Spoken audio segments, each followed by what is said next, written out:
서울 관악구, 햇볕 한 줌 제대로 들지 않는 낡은 빌라 반지하. 7년 차 커플 서민수 31화 박수진 30의 10평 남짓한 보금자리는 늘 습하고 어두웠다. 매달 통장에서 꼬박꼬박 빠져나가는 60만 원의 월세는 두 사람의 어깨를 무겁게 짓눌렀다.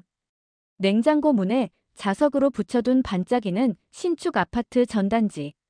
그 그림 같은 집이 두 사람이 현실을 견디는 이유였다. 수진아, 우리 청약 통장 드디어 1천만 원 넘었어. 김치찌개 하나로 저녁을 때우던 민수가 핸드폰 화면을 내밀었다. 그의 눈밑은 거뭇했지만 목소리에는 감출 수 없는 설렘이 묻어났다. 수진도 환하게 웃으며 민수의 등을 두드렸다. 정말 고생했어. 이제 진짜 시작이다. 그날부터 두 사람의 절약은 더욱 독해졌다.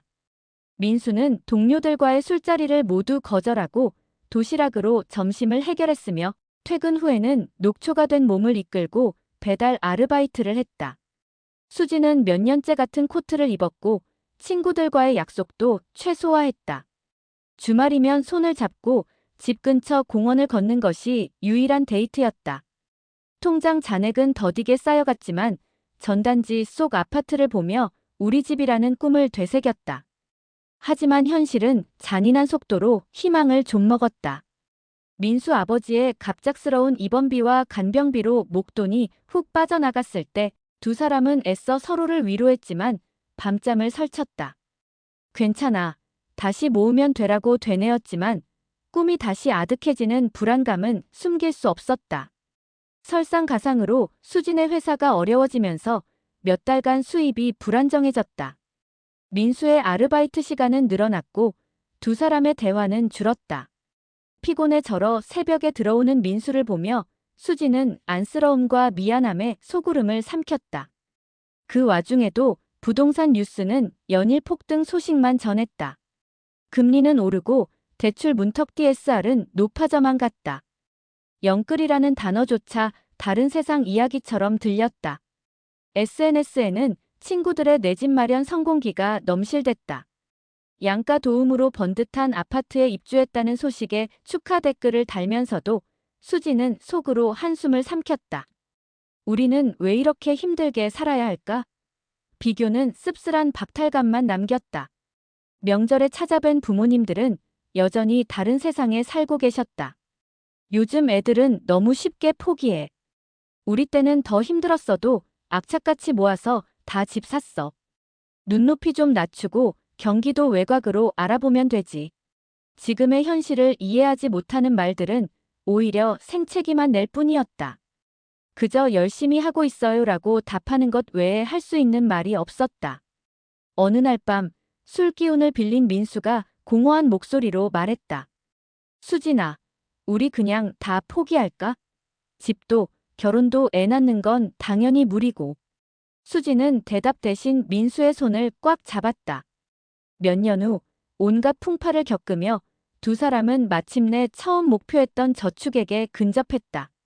마지막 희망, 혹은 지푸라기라도 잡는 심정으로 은행을 찾았다. 그러나 상담 창구에서 마주한 현실은 이전보다 더 차갑고 냉정했다. 직원은 무심한 표정으로 키보드를 두드리더니 모니터 속 숫자를 가리켰다. 두 분 현재 소득과 강화된 DSR 규제로는 죄송하지만 서울 시내 아파트는 불가능합니다. 대출 가능 금액이 턱없이 부족하세요. 경기도 외곽으로 눈을 돌리시거나 평수를 대폭 줄이셔야. 은행 문을 나서는 두 사람의 발걸음은 천근만근 무거웠다. 몇 년간의 희생과 노력이 숫자로 된 벽 앞에서 산산조각 났다. 빌라 앞 계단에 주저앉은 민수가 낮은 목소리로 자책했다. 미안하다. 수진아, 내가 더 능력이 있었어야 했는데. 수진은 민수의 어깨에 기대어 참았던 눈물을 터뜨렸다. 개인의 노력을 비웃는 거대한 시스템 앞에서 느껴지는 무력감과 절망감. 꿈은 잔인하게 부서졌다. 며칠 동안 집안에는 무거운 침묵만이 감돌았다. 서로의 지친 얼굴을 보는 것조차 힘겨웠다. 그러다 수진이 먼저 어렵게 입을 열었다. 민수 씨, 우리가 너무 집이라는 목표에만 매달려서 정작 중요한 걸 놓치고 있었던 건 아닐까? 집이 없으면 행복할 수 없는 거야. 민수는 수진의 눈을 바라보았다. 그 안에는 원망 대신 깊은 슬픔과 고민이 담겨 있었다. 두 사람은 밤새 이야기를 나눴다. 현실을 인정하기로 했다. 그리고 그 현실 속에서 행복을 찾기로 했다. 당분간 내 집 마련의 꿈은 잠시 접어두기로 결정했다. 대신 지금보다 조금 더 넓고 햇볕이 잘 드는 전셋집을 구하고 매달 빡빡했던 생활비에서 조금이나마 여유를 찾아 가끔 영화도 보고 작은 여행도 떠나기로 했다. 다음 날 민수는 냉장고에 붙어있던 아파트 전단지를 떼어냈다. 몇 년간의 꿈과 희생이 담긴 종이였다.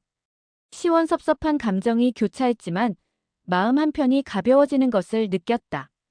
옆에서 지켜보던 수진이 민수의 손을 잡으며 희미하게 웃었다. 포기가 아닌 새로운 시작이었다. 여전히 현실은 녹록지 않겠지만 이제 두 사람은 서로의 온기에 의지하며 발밑의 작은 행복들을 소중히 여기며 함께 걸어갈 것이다. 아파트 불빛 대신 서로의 눈을 바라보면서